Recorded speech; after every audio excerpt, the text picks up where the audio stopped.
nagmukhang gago yung presidente natin. Isipin mo, makita ng buong media ng buong mundo. O yan, papakita yung actual footage, di barila ng polis. Tapos sasabihin nung iba na nandoon, yung 6,000 ba yan, 5,000, napag-utusan lang kami, sumusunod lang kami ng utos. Tarantado. Kaya nga hindi kayo pwede. Because you do not know what is right and wrong. PNP, ipaghandaan nyo yung sarili nyo, magiging kalaban kayo ng taong bayan. Kahiya-hiya talaga, kahiya-hiya. No, nakikita na namin kasi I have a gift of foresight, no? Commanders ng PNP, you've been lying to the public. You've been feeding, God knows kung even BBM, nagmumukhang tanga. Wow, walang baril daw, walang baril. Walang human rights violation lang. Tapos yun, on TV, o di nagmukhang gago yung presidente natin. Isipin mo, makita ng buong media ng buong mundo. O yan, papakita yung actual footage, di barila ng polis. Na isang baril, wala doon, sasabihin ng presidente. Di ba? Kaya tayo. Dahil sa PNP, who reported to the president, whoever reported to the president, na palpak, kung assuming hindi alam ng presidente, he should be booted out. Kick out talaga. Sipain talaga, literally sipain. Imagine kayo magre-report kayo sa presidente ganon. Okay. So, hindi tama yun. All 200,000, we do not deserve a police force na binabayaran natin. Then we spend for them training, barrel, etc., night vision, everything, pati mga ginagamit nilang drone. Tayo nagbabayad, and then ginagamit nila sa taong bayan. Anak ng toko kayo mga hinayo pa kayo. Kaya hindi ako boto doon sa sinasabi na i-reform lang. Hindi, sa akin, disband lahat. Tanggalin yan. Gawa tayo ng panibago. Yung standard natin. Hindi pwede yung kukunin mo yung nandyan na na-expose ngayon sa actual na ginagawang karahasan, no? Tapos eventually patawarin.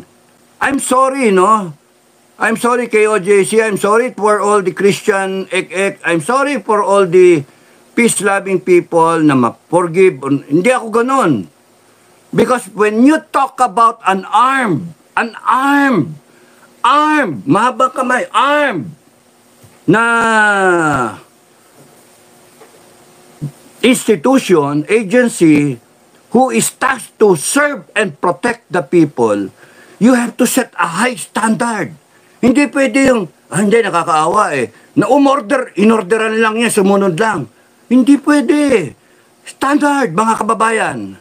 Hindi pwede. Hindi pwedeng mag-compromise. Because sila ang papatay sa atin.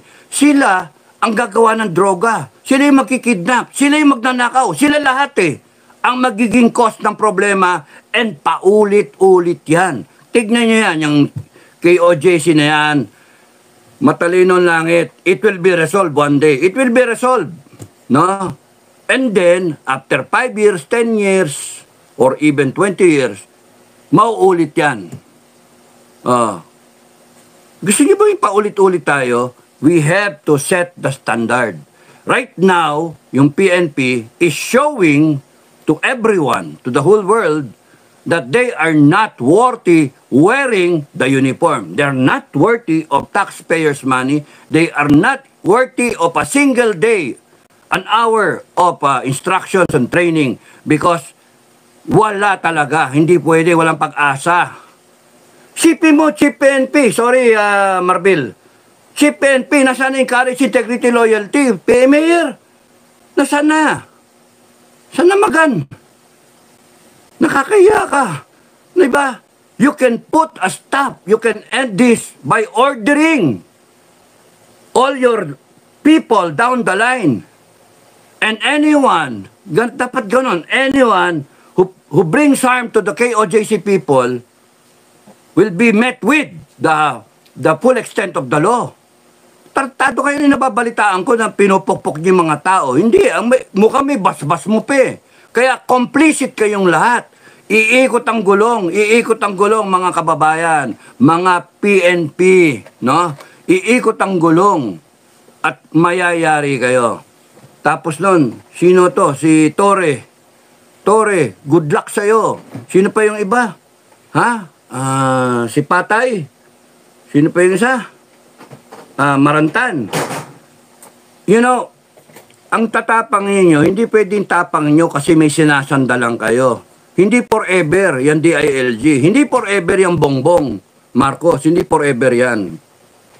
Ang forever, Republic of the Philippines, taong bayan. No? Yun yung pwedeng forever. Ang forever langit na hindi natutulog. Yung langit makakalaban ninyo. Yun yung nakakainit kayo ng dugo. Pero kung talagang totoo na para sa akin, ako lang naman yon. Maawa kayo kung gusto nyo maawa, mga kababayan, maawa kayo. Pero sa akin, walang awa. Standard yung akin eh. Sorry, snappy ako eh. Sorry, pero may standard ako. Hindi pwede na palakpasin lahat yan. Hindi pwede na yung PNP tahimik. Na kayo kung ganyan, hiyang-hiya sila ng ginagawa ng ibang kabaro nila, yung nangyayari ngayon. Tapos sasabihin ng iba na nandoon, yung 6,000 ba yan, 5,000, napag-utusan lang kami, sumusunod lang kami ng utos. Tarantado. Kaya nga hindi kayo pwede. Because you do not know what is right and wrong. How can you implement the Constitution? How can you implement yung batas natin na hindi nyo nakikilala kung sino ang amo nyo?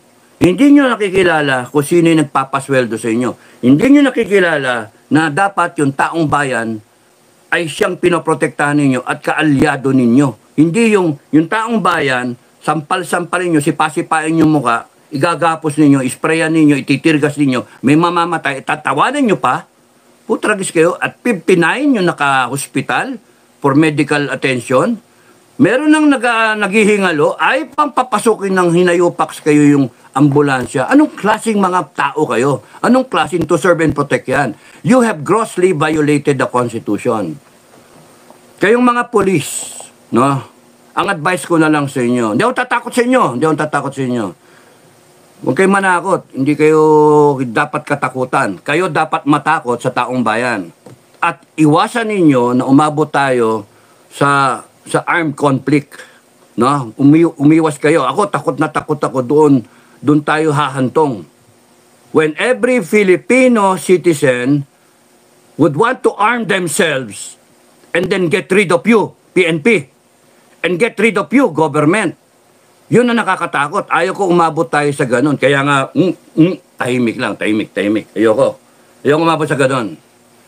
Kasi pagka dumating tayo sa ganun, irreversible situation where we will kill each other, ay talo kayo. 5 milyon yung armas na rehistrado or loose firearms. 5 milyon. Imagine niyo yung 5 milyon na yung kalaban nyo. 5 milyon na katao. Matatalo kayo. 200,000 lang ang PNP. Eh, hindi pa lahat yan sasama. Iba dyan susurrender. And these people, no, the Republic of the Philippines, no, who might one day na enforce the Constitution on their own. Makakakita kayo ng totoong people's initiative. Hindi ako nananakot. Sinasabi ko sa inyo na pwedeng mangyari yon, kaya hanggat maaari iwasan yon. PNP, ipaghandaan nyo yung sarili nyo, magiging kalaban kayo ng taong bayan. Kahiya-hiya talaga, kahiya-hiya. No, nakikita na namin kasi I have a gift of foresight, no? Nakikita ko na nagdedelikado tayo. Hanggat maaari nga umiiwas akong lumahok dyan sa mga rally-rally na yan because baka mamaya mag-declare ako ng kung ano-ano, eh ma-outlaw kayo. Kasi may dugo ko na sa inyo eh. Kaya hayaan ko lang na yung mga malalumana yung magsalita, sila na lang. Basta represented ako. Pero yung ganyan, kasi nag-practice na ako eh. Na effective immediately, yung mga ganon. Effective immediately. Disbanded kayo eh. Yung mga ganong style. Pero, sige, hayaan mo na. Nagsalita naman si Sara. So, okay na. Nagsalita naman si BP Sara.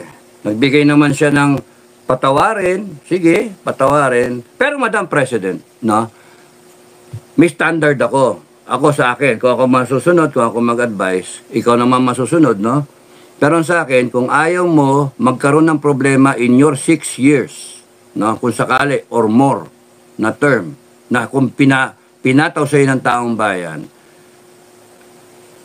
yun ang isang problema. The people who will implement the laws of the land are the ones involved in smuggling, drug trafficking, drug syndicate, drug etc., no? Sniffing, etc. Tapos nun, rape, heinous crimes, di ba? Guns for hire. Hanep yan. Ito pa, yung ginagawa sa KOJC, paulit-ulit yan. Madam, paulit-ulit yan. Kaya nga, ang pinaka-the best dyan, buong kunana, abolish yung buong organization.